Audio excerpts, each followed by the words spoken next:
The well. Keith was 12 the first time the old man in the well spoke to him. Keith was out playing after dark on the family's small farm near the well. The old well had beams supporting a rope and pulley with a bucket attached, even though Keith was told that well ran dry before he was born. Suddenly he heard someone say his name in a slow raspy voice. Keith whirled around and saw no one. A look of confusion spread across his face as he heard it again. Keith. This time, it was said with more force and a bit louder. The voice sounded like one of the old farmers who liked to smoke, thought Keith. Have you got anything tasty? Keith couldn't see anything past the first 12 or so feet down the well, even though it was a full moon. Who are you? How'd you get down there? Keith asked.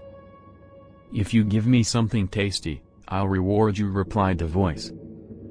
All Keith had were some cookies he had stuffed in his pocket as he left to play. He put those in the bucket and it lowered it. He had lowered it nearly 40 feet and was literally at the end of his rope when he no longer felt the weight of the bucket on the rope. 20 seconds passed and he felt the weight of the bucket again and began to pull the bucket up. As he finished pulling the bucket up to the top, he heard the voice say, "No nice." Keith saw a reflection in the bucket and saw a rectangular piece of silver metal, about the size of an army dog tag. It was completely flat and smooth. Want fresh? The voice said. Even though Keith tried to talk to the old man again, there was no response. Keith made up his story about where he found the metal and took it to his father, who took it into town and confirmed it was an ounce of pure silver. After that, Keith kept it a secret.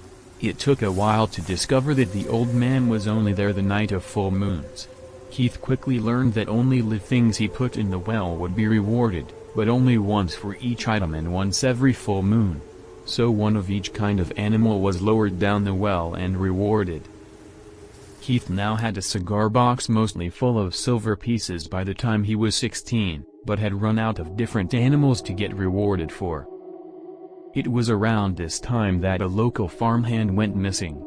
It was also the same time that Keith was rewarded with gold pieces for the first time. Once Keith took over the farm, temp workers seemed to vanish every now and then without explanation from the farm. The old man had finally found something tasty enough to always reward.